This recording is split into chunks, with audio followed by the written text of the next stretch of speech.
Yo, yo, yo, it's your boy Jay Best, and welcome back to the Straight to the Point podcast, season 2, episode 33. On today's episode, I will be giving an update on the playoff picture, showing y'all how that currently looks in the NBA. Then, following that, I'm going to talk about how the Timberwolves took a commanding 2-0 lead against the defending champs. And then, to follow that, I'm going to talk about the Knicks stealing game one against Indiana last night. And then, to end this episode, I'm going to talk about LeBron's legacy. Everybody been saying how it done took a hit since Darvin Ham got fired, but I'm going to talk about that at the end. But as always, before I talk about anything going to Straight to the Point podcast, I want to thank God for waking me up this morning, allowing me to talk about sports, which is something that I love to do. Without him, I would not be here right now. So let's go ahead and let's get straight to the point. All right. The last time I made an episode, we were still in the first round, kind of like the mid first round for all the series. For me, I was last week I was catching up on work and everything because it's the end of the semester. So my last day is actually tomorrow, my last day of school period, and I'm done after that. So just to finish up the semester, I had to kind of take the week off and handle my business. So last time I talked to y'all, we was in the first round. Now we're in the second round for everybody. Everybody's in the second round now.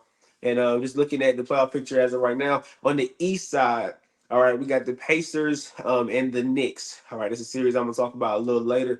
But the Pacers beat the Bucks in the first round in 6 games. The Bucks dealing with injuries, and then the Knicks beat the 76ers. 76ers, Joel Embiid dealing with injuries, but the Knicks also outplayed the 76ers in that series. So now it's the Pacers and the Knicks. The other series in the East is the Cavs and the Celtics. All right, the Cavs beat the Orlando Magic in 7 games. That was a shocker. I thought the Cavs won the first 2 games. I thought it was going to be a sweep, but then the Magic won 2 games. Then Donovan Mitchell and the Cavs won Game 5. Then the Magic won Game 6, and then the Cavs won Game 7. So, Orlando Magic fans, if there are any fans out there of Orlando, just know that your team has officially taken the first step that it needs to take to get to contending conversation. Not necessarily saying that they're going to be contending next year, but they are a step closer because now they done got a taste for the playoffs. They know how it's going to be. Paulo Banchero then got in the playoffs to got a feel for it because it's different than the regular season, right? So the Orlando Magic is trending in the right direction right now. But the Celtics beat the Heat in 5 games in the first round. No Jimmy Butler. The Heat really didn't have a chance without him. With him, I think they still would have struggled with Boston. I would have picked Miami, honestly, if Jimmy Butler was healthy. But with no Jimmy Butler, they really didn't have a shot. They didn't have enough scoring. They only had one guy that can really create his own shot in Tyler Hero, but he's not consistent enough. So the Celtics took care of business. And now it's the Cavs and the Celtics, and their game one is tonight in Boston. All right, and then on the west side, you have the Timberwolves and the Nuggets. The Timberwolves are up 2-0 right now. I will be discussing that in very shortly. The Timberwolves beat the Suns in 4 games. Shocker to me. And the Nuggets beat the Lakers in 5. Wasn't really a shocker, but it was a very close gentleman's sweep. Last year, the Nuggets swept the Lakers. It was a close sweep. This year, it was a close gentleman's sweep. 2 game winners off Jamal Murray at the last second. I mean, it was a good series, but it was also a demoralizing series for Lakers fans because you feel like you was right there, you was so close, but yet you was far because you did lose in 5. We did lose in 5 games. All right. Then the last series is in the West. Is the Mavs and the Thunder. That starts tonight in OKC. The Mavs defeated the Clippers in 6 games. Never thought the Clippers had a chance from when they made the James Harden trade. When they traded for James Harden, I never thought the Clippers had a chance to do anything because we know what James Harden do in the playoffs. It's consistent. Every year you can bet on it that he's going to choke, he's going to fold. The last Game 5 and Game 6, he did not show up at all. And then, of course, with Paul George and Kawhi Leonard, one of them was going to be hurt. I knew one of them was, didn't know which one. Kawhi Leonard was hurt, couldn't play throughout the series, so they ended up losing to the Mavs in 6 games. But with the Mavs, real quick, I do want to say something. I have said in the past that I don't think the Kyrie and Luca duo would work, right? Because Luca and Kyrie is two ball dominant, and neither one of them is. I don't think they have an off ball presence, right? They can't really play off ball, but they gelled, they meshed, they made it work. So now I'm rolling with the Mavs throughout the rest of the playoffs because, of course, Luca's my guy. Like y'all know, I have 2 guys, LeBron and Luca. Right, LeBron's gone, so now I'm strictly with Luca for the rest of the way. but I'm kind of in a safe zone because if it don't work out, I can come back and say I told y'all Kyrie and Luka just wouldn't work, right? But then if it does work out, then Luka is just that guy. So for me, it's a win-win. Rarely will I ever do that on this show. Put myself in a situation where either way I'm right, but in this situation, either way I will be right. All right. Next we got the Thunder and the Pelicans. The Thunder beat the Pelicans in 4 games. It wasn't really a series to begin with. No Zion Williamson for the Pelicans, and then Brandon Ingram was a shell of himself. But shout out to Shea, Chet, Jalen Williams, Lou Dort, Josh Giddey, that whole entire team. Very young, came in, took care of business in round 1, but they have a tough matchup against the Mavs. And once again, that starts tonight. All right. So that's your update for the NBA playoff picture. Next I'm going to talk about the Timberwolves and the Nuggets. The Timberwolves are now up 2-0 versus the Nuggets in this series. Mind you, game 1 and game 2 was in Denver.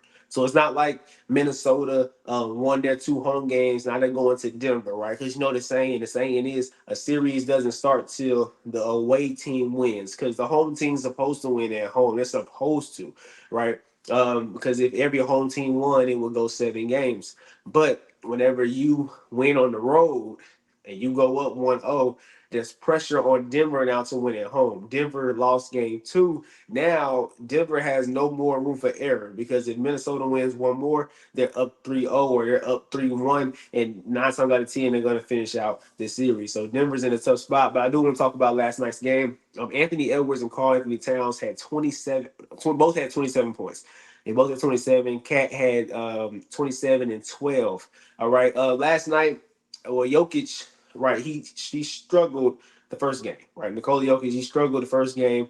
He had 32 points, but he had like 8 rebounds, like 7 assists. Like it wasn't Nikola Jokic game. Normally a Jokic game would go like 30, 20, and 16, 30, 20, and 12, 30, 16, and 11, something along those lines. But he did have 32 points in the first game. But last night, with no Rudy Gobert, because mind you, Rudy Gobert, he had a baby yesterday, right? His wife had a baby, so he missed the game for that. And originally you had to deal with Rudy, Carthy Towns, and Nas Reed, right? Minnesota has big bodies.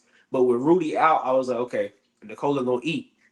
Nikola Jokic, he only had 16 points. He went 5 for 13, 16 points, 16 rebounds, and 8 assists. That's just not going to cut it, especially from the league's MVP. And yes, I did say MVP because I do think Luka should win MVP this year, but that's neither here nor there. All right. But then next, not only did Jokic not have a good game, but Jamal Murray went 3 for 18, only had 8 points. Michael Porter Jr. went 4 for 12, only had 9 points. That's just not going to cut it. Period. Point blank. And I think that a lot of credit is being given to the Timberwolves defensively, but I think it's being overhyped to an extent. All right, I do think the Timberwolves are a great defensive team. They was number 1 in the regular season for defensive rating. They've been number 1 throughout the playoffs in defensive rating. Yesterday, they caused 11 steals. They had 12 blocks. They caused 19 turnovers. I'm not taking nothing away from their defense. I think they've been playing great defense against Denver. But I do think that we're overhyping it to an extent because I do think that the shots Denver was making in round 1, they're not making in round 2. Let's not act like against the Lakers, all their shots was wide open, right? The same shots that they're taking against the Timberwolves that are contested are the same shots that they made against the Lakers that was contested. They just not making them this round against the Timberwolves. Jamal Murray, 3 for 18, you can't tell me that the Timberwolves are just locking him up. I refuse to believe that because you really can't lock up a star in the NBA. But Jamal Murray, 3 for 18, he's missing shots. I'm seeing him do those little fadeaways, do those pull up mid range jumpers. He's just missing them. He's not making them like he did in round 1. Right now, the Nuggets they shot 35% from the field yesterday. They went 9 for 30 from the three, shot 30%. They're not going to win like that. The period point blank, right? And especially when you go against a team with two of their main scorers dropping 27 apiece, and your main scorers only drop 16 and 8, that's not gonna cut it. In game 1, um, Anthony Edwards and Karl Anthony Towns outplayed Nikola Jokic and Jamal Murray as well. Game 1 was the Ant game. Ant had 43 points in game 1, and Karl Anthony Towns had 20. So combined, that's 63 points. But when you look in game 1 with Jokic and Jamal Murray, Jokic had 32, but Jamal only had 17. So Jamal Murray and Jokic had 49 combined points. Please excuse the idiots that's out there driving the car, making all that noise. That annoys the mess out of me. Wherever I am, whether I'm walking to school, whether I'm just chilling out and about. Why do y'all cars have to make so much noise? It's not cool. Okay, nobody cares about your engine. Nobody cares. I'm not a car person, so I don't know about all that stuff. But it's not cool at all. But back on track. All right. Game one. Jokic and Jamal Murray had 49 combined points. Anthony Edwards and Karl Anthony Towns had 63 combined points. Yesterday, once again, Ant and Karl Anthony Towns outperformed Nikola Jokic and Jamal Murray. But I do think that we're just putting a little too much. We're giving the Timberwolves defense way too much credit. Like I'm hearing people on TV saying the Timberwolves look like the '90s defense. I think the Nuggets are just missing shots. Okay, that's honestly what I think it is. Yes, they're getting the 11 steals, the 12 blocks. I'm giving them credit for that, but they're not making the Nuggets shoot 35% from the field. The Nuggets are just missing shots that we saw them make last series. All right, those shots that they made last series that made Lakers fans just scratch their head and say, you know what, it's nothing we can do, are the same shots they're taking this round. They're just not making them. Right? It's simple as that. So I just think that everybody's overhyping the Timberwolves defense a little too much. But I do think I'm giving them all the credit in the world. They are playing great. Anthony Edwards came into this series and made a statement in game one. Had 27 yesterday, had 43 in game one, had 27 yesterday. But you can tell his energy is just flowing throughout the whole entire team, right? He has that whole entire team going. And it's gonna be a daunting task for the Nuggets to come back in this series because they're down 0-2. Once again, they lost two of their home games. It's a different ball game. To be down 0-2 and go back home is way different than being down 0-2 and having to go to Minnesota. Like now you got to go deal with the Minnesota fans. You got to deal with the Minnesota role players because role players play better at home. So I think this will be a daunting task. Am I giving up on the Nuggets? No, I'm not going to give up on them, but I do think it's going to be very daunting for them very hard for them to come back and win this series. So the Timberwolves, all they got to do really is win one of the next two. If they go up 3-1 or 3-0, I think it's done for sure. But everybody coming out saying that the Nuggets about to get swept, I think once again overhyping the Timberwolves right now. Like just relax, they're playing really good. Don't get it twisted. They're one of the best playoff teams in the playoffs right now. But to say that the Nuggets just don't get swept, right? We went from the Nuggets going back to the championship easily to now them getting swept after losing two games. I'm not that quick to give up on teams, so I'm not. I wouldn't do that. But what's really ticking me off, really getting under my skin, is that when the Lakers play the Nuggets want to look like the freaking Avengers, right? Oh, but then whenever the Nuggets play the Timberwolves, they like Teen Titans. And not the real Teen Titans, not the Teen Titans that was back in the day. I'm talking the Teen Titans Go, right? That the new series that came out. That's what it looked like right now.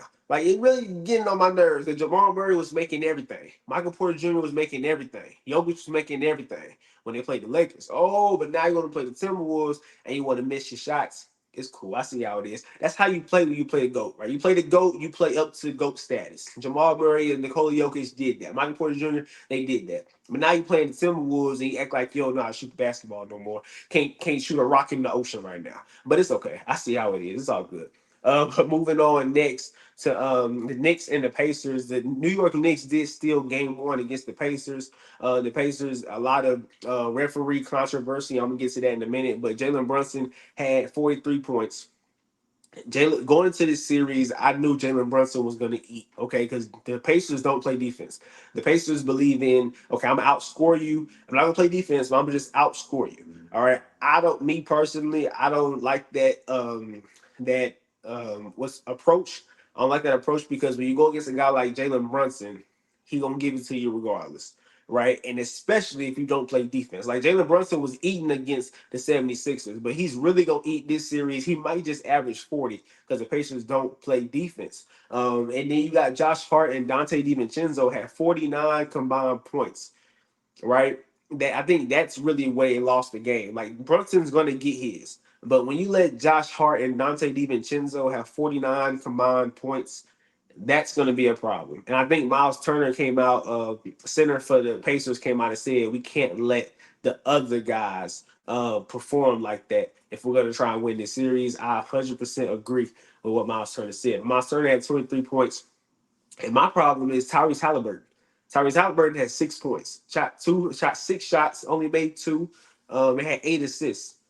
Tyrese has not been the same since that injury at all. Like not even close to it. Tyrese Halliburton prior to the injury, so we're talking in November and December. There was a point where I was about to come out and say, you know what? Maybe we should put Tyrese in that conversation with SGA and not necessarily Luka. I think Luka's just on another level, but the SGAs of the world and the young and upcoming stars, right? The Jalen Brunsons of the world, right? The Anthony Edwards of the world. I think Tyrese Halliburton should be in that conversation. But because in November, he averaged 29 and 11, right? 29 points and 11 assists. In December, he averaged 21 points and 14 assists, right? Those are really good numbers. But in the first round of playoffs this year, he averaged 16 and 9, only 16 points, 9 assists. Right. And ever since that injury, he just has not been the same. And everybody that watched Tyrese Halliburton knows he hasn't been the same. There's a rumor out there that he sold his soul for an all-star appearance, right? Made the all-star game and then just haven't been the same ever since. But Tyrese Halliburton last night, 6 points, 8 assists. That's not gonna cut it. All right. But I think that's the main reason why they lost, because Tyrese Halliburton just not being that star that he's supposed to be. At one point he was, but now he's just not. And I think that's why they really lost that game. But then also the Pacers starting five had 71 points, and the Knicks starting five had 118. Right, the Knicks bench had 3 points. The Pacers bench had 46. So when you look at that, Tyrese Halliburton has a lot to do with this loss. Because if he brings that 20-point game that he can bring, right, we're looking at probably a different outcome. But I think Tyrese Halliburton is the main reason why they lost this game. But I'm gonna go ahead and talk about what everybody else is talking about, which I don't think is the main reason why the Pacers lost, but it has a little bit to do with it. It was 115 to 115 with 52 seconds left, and the referees called a kickball violation, right? Jalen Brunson tried to make a bounce pass, and the referees, in real time, when the game was going, right, and everything's fast, it looked like a kickball violation. But if you go back and look at the replay, the ball wasn't kicked at all. One of the players for the Pacers actually hit it with their hand, stuck their hand down and hit it with their hand. Right. But the rule is you cannot challenge a kickball violation. You cannot review a kickball violation. So whatever the referee called, it is what it is, no matter what the replay says. I disagree with that, especially when it's something that is so like it's so obvious, right? It's obvious that he didn't kick the ball. So why don't we just it's not gonna take 3 minutes to challenge, right? And it's not even about it being challenged. Once the replay comes in, the referee should be able to look at it and be like, oh, he definitely didn't kick that ball. That's my bad. I made a mistake. Get a ball to the Pacers and going the other way. I think that's a simple fix. I think that they try to limit what you can challenge because with the challenge being implemented into the NBA, it kind of slows the game down, right? And some people don't like that. But King the Jet Smith said this on Inside the NBA last night. He said, "Look, it's the playoffs. I don't care how much you guys slow down. We want to get it right." Basically, this is not a regular season game where that's not as serious, right? These playoff games mean something, so you want to get it right every single time. Which means if you got to review the kickball, you got to review it. If you got to overturn it, you got to overturn it. Which I 100% agree with, especially when it's a call that's just so obvious that he did not kick the ball, right? But that kickball violation, if you watch the game after the kickball, well, if it wasn't a kickball, it would have been a steal, would have been a 3-on-2 fast break. They probably would have got a layup out of it, right? But because of the kickball violation, they took it out from the side. Dante DiVincenzo, it ended up getting a 3-point shot on that possession. That just changes the whole entire game. And there's another call at the end of the game where Miles Turner got called for an illegal screen. I've came out and said this many times. At the end of games, I do think that officials need to kind of take their hands off of it as much as possible. Which means you call if it's a just plain as day, if it's just obvious a foul call, then call it, right? Simple as that. Somebody going to the rack, they drive and get hit in the head, hit in the arm, they get pushed, they get anything that's just obvious, call the foul. But if it's a questionable call, if it's something that you can really look back at it and say, you could have called it, maybe I shouldn't have called it, then I think 100% don't make the call. right? Because I feel like you're affecting the outcome of the game. Let the players determine the outcome versus the referees determining the outcome. And I think that the Miles Turner screen at the end of the game, that just killed it for the Pacers. The Pacers didn't have a chance after that screen, after that illegal screen call. And I think Dante DiVincenzo sold it. I think he flopped a little bit, but I do think that in that situation, you really can't call it. Kind of like when UConn played Iowa and they called that illegal screen at the end of the game. I don't like it because I feel like you just took the control out the player's hands and you gave that other team the win theoretically, right? Kind of like in the Super Bowl a couple years ago with the Eagles and the Chiefs. I believe in that situation, you can't call that flag on James Bradbury for holding Juju Smith-Schuster because you argue it was a hold, sure. Can you argue against it? Yes. Right. So if it's 50-50, just don't call it. That's how I feel about calls at the end of the game that can affect the outcome. All right. But yeah, the Knicks stole this game. I think that this is going to be a long series, especially if Tyrese Halliburton comes out to play. Because if you're a Pacers fan or a Pacers player or on the coaching staff, you feel good about this game because not only did Tyrese Halliburton not have a good game, right? You look at your bench outscored the Knicks bench. The Knicks, they don't have a player walking in that locker room anytime soon to come and help their scoring, right? This is why I picked the 76ers in round one because I thought the 76ers could just outscore the Knicks. But the Knicks, their scores are all in the starting five. They're all in the starting five. Josh Hart, Dante DiVincenzo, and then Jalen Brunson. Those are the three that's gonna give you 20 or more, right? They don't have anybody on the bench that has that capability. You look at the Pacers on the bench, they can bring you 46 points consistently. And that's what they did last night, and they can do that moving forward. So I think the Pacers feel good about what happened, even though they lost this game, very close game. You want to steal one on the road, but come back in game two, Tyrese Halliburton has to show up. He has to. He can't be 6 points and 8 assists. You can't even be what he averaged in round one. You can't be 16 points and 9 assists. I need 20 and 10. I need 25 and 15. I need something along those lines. Show me those numbers that got you to the All-Star game this year. And the Pacers might just steal this series, but I think I'm gonna go with the Knicks to go ahead and put and finish this thing out and probably win in seven. I think this is going to go 7 games. This is going to be a very interesting series. All right. To end today's episode, we're going to go ahead and talk about LeBron's legacy. Did it take a hit? Yesterday, there was a lot of talk on ESPN, First Take, Get Up, First Things First, Undisputed, any sports show as ESPN or Fox Sports talked about LeBron's legacy taking a hit because of all the coaches that have been fired under his watch. Okay. Um, I disagree 100% that this is like I don't think this should even be a question. It shouldn't even be a topic because I think all the media is doing is just moving the goalposts for the GOAT debate. That's all they're doing. It's just moving the goalposts, saying, you know what, you're never gonna catch Michael Jordan because not only do you not have 6 rings, but you also get your coaches fired.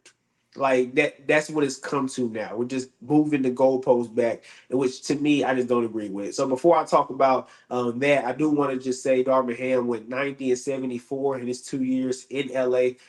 He went 9 and 12 in the postseason. Both postseasons was ended against Denver in the Western Conference Finals last year and this year in the first round. I think the Lakers. So with Darvin Ham, this is the question that I propose to anybody that say he shouldn't have been fired. Do I think he should have been fired? I'm not going to say I think he should have been fired. I don't think I'm not going to say that. But what I am going to say is, what did he do that should save his job? That should save him from being fired? That's the question I would ask, and I don't think anybody can give an answer to that. Like, what did he bring to the table that should really save his job? I don't know. I just don't know. We all know who the brains was on that team and on the court. We all know this. It's LeBron, right? And it's not saying that LeBron will always be honestly, he might always be the brightest one on the roster on the coaching staff.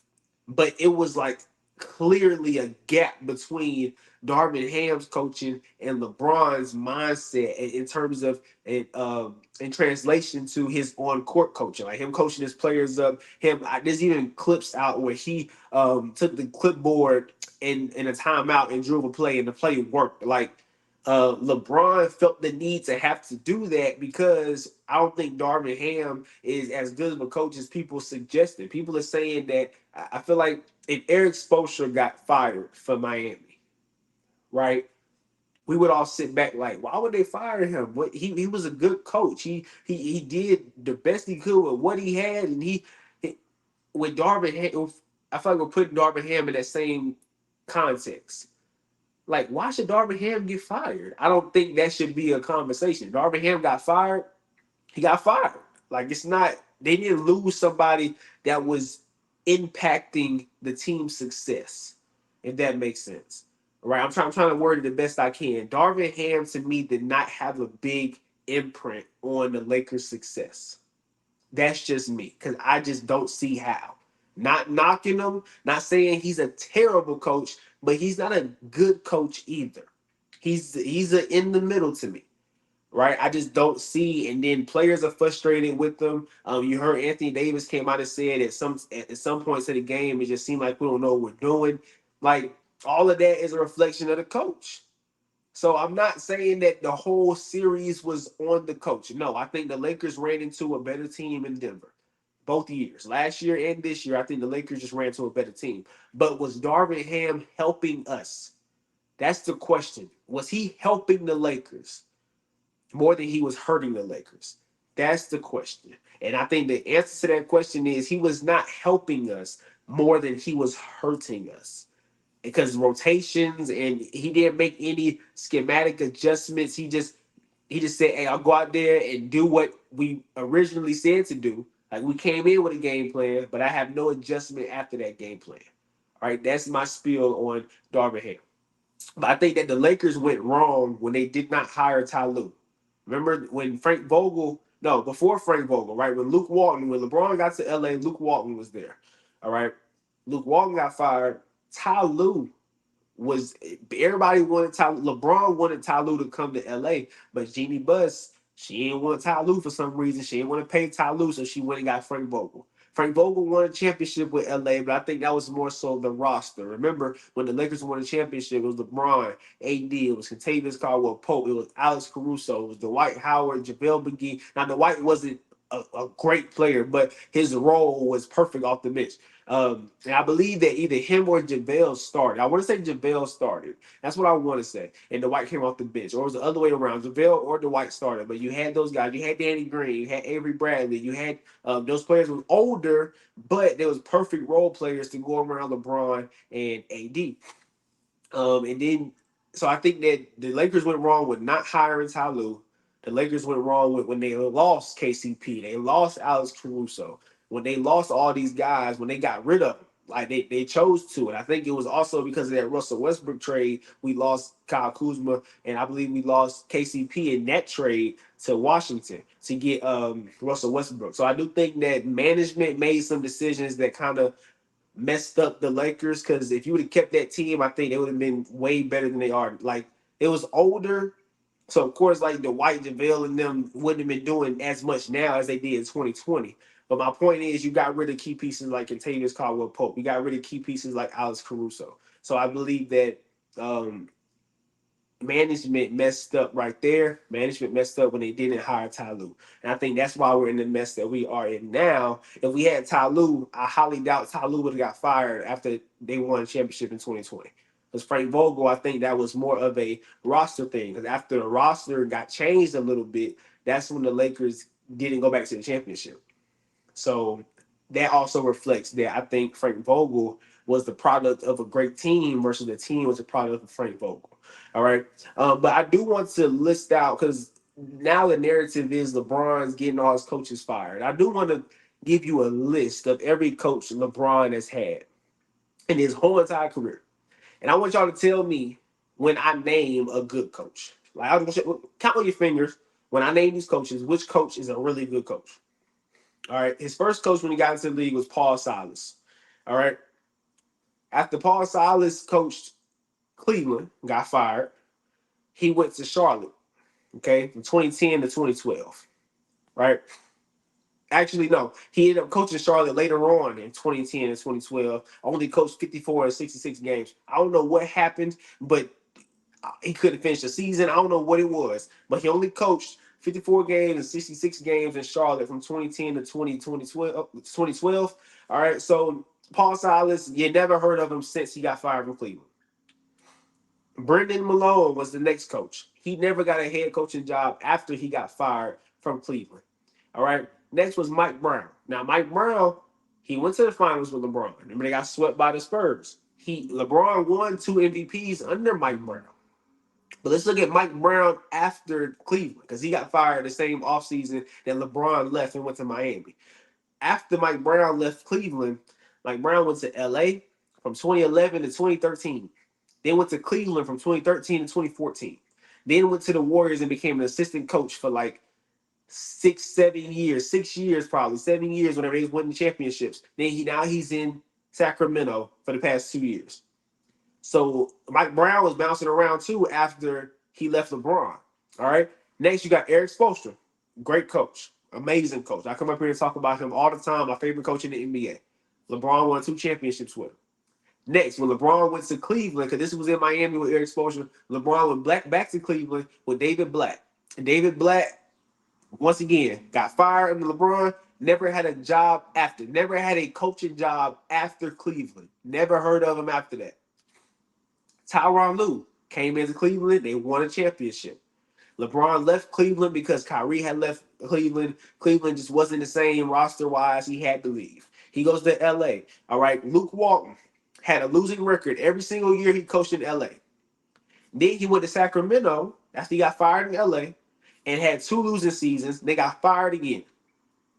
Next, Frank Vogel. Frank Vogel comes into LA, wins the championship with a great roster, in my opinion. It was the roster, right? Then he gets fired because the next 2 years he couldn't get LA back to the championship. He gets fired. Then he goes to the Suns, right? Gets swept in the first round. Now you have Darvin Ham, first time head coaching because he came from the Bucks coaching staff, comes to LA. First 2 years, losing the conference finals, losing the first round. I just don't see how he was helping the team. Not saying he was completely hurting it, but I don't see how he was helping it either. Out of that whole entire list, I named 2 good coaches, Eric Spoelstra and Ty Lue. Mike Brown, like I said, got to the finals with LeBron, but got fired the same offseason LeBron left. And after that, in LA, it was bad. In Cleveland, it was bad. He went to the Warriors, won under Steve Kerr, then finally got another head coaching job with the Kings. So y'all tell me what, other than Eric Spoelstra and Ty Lue, who LeBron left. LeBron left Eric Spoelstra because he wanted to go back to Cleveland and win a championship on his own. All right. Then LeBron left Ty Lue from Cleveland because the roster got bad, and LeBron couldn't just drag that team to the finals every single year. So outside of Eric Spoelstra and Ty Lue, I named Paul Silas, Brendan Malone, Mike Brown, David Blatt, Luke Walton, Frank Vogel, and Darvin Ham. Out of all those coaches, which of those coaches are good? I'll wait. I told you they resume post LeBron. After they got fired, most of them didn't get another job. Most of them went to be strictly assistant coaches. If LeBron was getting good coaches fired, they would go to another team, get a head coaching job, and find success. But these coaches are not even getting opportunities post LeBron because they're not good coaches.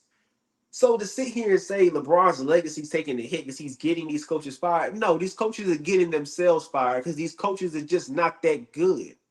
It's as simple as that. Now, if LeBron was getting coaches fired and they went to another team and they found success, okay, LeBron just can't be coached is what I would take from it. But these coaches are getting fired and not even getting opportunities anywhere else. These coaches are getting fired and going somewhere else. They're getting fired from there, going somewhere else. Then becoming an assistant coach under Steve Kerr. Then becoming a head coach under the Sacramento Kings. So how is his legacy taking a hit? The answer to this question below is no. His legacy has not taken a hit. All the media is trying to do is move that goalpost and make LeBron have to go further and try and catch MJ. Because now the argument is not only does he not have enough rings, but now he's getting all the coaches fired. Because newsflash, Who's some of the best coaches of all time? You got Phil Jackson, right? Probably up there. Some of y'all would say Greg Popovich for the Spurs, right? I'll give you that. But Phil Jackson is up there. Who did Phil Jackson coach? Michael Jordan. Who also did Phil Jackson coach? Kobe Bryant. So those two players that are in that GOAT debate with LeBron, not Kobe to a degree, because some people say Kobe's in that debate, but they both had arguably the greatest coach of all time. Arguably. So what is this conversation? To me, we're just talking about once again moving the goalposts for LeBron James. And another thing, Eric Spoelstra and Ty Lue are good coaches to me. I think they're good coaches. They're not Phil Jackson and Greg Popovich and Pat Riley. Even Pat Riley's a good coach. They're not that, but they're pretty good. How many championships have they won since LeBron left? Since LeBron left Eric Spoelstra, how many championships has he won? Since LeBron left Ty Lue, how many championships has Ty Lue won? Nada. So this notion, this argument that LeBron is getting all these coaches fired, I push back on it and I say none of those coaches are good. For one, the coaches that are good has not found success outside of LeBron, and some of them coaches didn't get a head coaching job after they got fired from LeBron's team. And some of them coaches, like Mike Brown, went to another team for 2 years, got fired. Went to another team, got fired. Went and coached under Steve Kerr. Then finally got another head coaching job with the Kings. So what are we talking about? Once again, y'all just trying to push the real GOAT back to let Michael Jordan just have the GOAT debate to himself. That's all that the media is trying to do. And honestly, I'm over it. Y'all got it. Y'all got it. Okay, MJ's the GOAT. Because that's clearly what y'all want to. Y'all just want that so bad that y'all will go and say LeBron's getting his coaches fired and saying that that's going to hurt his legacy. When none of these coaches are good. I just named some of these coaches. I know some of y'all was sitting there like, who is Brendan Malone? Right? Who is David Black? Who is Luke Walton? I know his daddy. I know what's his name. I know Bill Walton, but who is Luke Walton? It's all good. Don't worry about it. It's cool. LeBron, look, LeBron, you don't worry about it, bro. You never gonna get the go debate. You never gonna win it. It's over with. All right, LeBron, MJ got it. MJ to go. All right, but that is it for today, man. I'm done. My next episode will be on Friday. I'm gonna hold myself accountable. School is basically done, so I ain't got no excuses not to get the episode out on Friday. But I'm gonna get it done, and y'all enjoy the playoffs. Cause think about it, we went from 10 teams, right, with the play-in tournament and everything, to 8 teams in each conference. Well, 10 teams in each conference to 8 teams in each conference. Now 4 teams in each conference. There's only 8 teams left in the whole entire playoffs, and I'm hoping that the Nuggets can extend the series against Minnesota. I'm hoping the Cavs don't get waxed and they can extend make a long series against the Boston Celtics. And I'm hoping this Knicks series go long, and I'm hoping the Mavs and OKC Thunder series go long, so we can have basketball to watch as long as possible. Because we all know after basketball, for those of us that just watch basketball and football, we ain't got nothing to watch. But that's it for today, man. Y'all enjoy the playoffs. Enjoy while y'all can. All right. I will be back on Friday to give my playoff update and talk about the games that has happened between now and then. All right. But y'all stay blessed. It's your boy J Best. I'm out.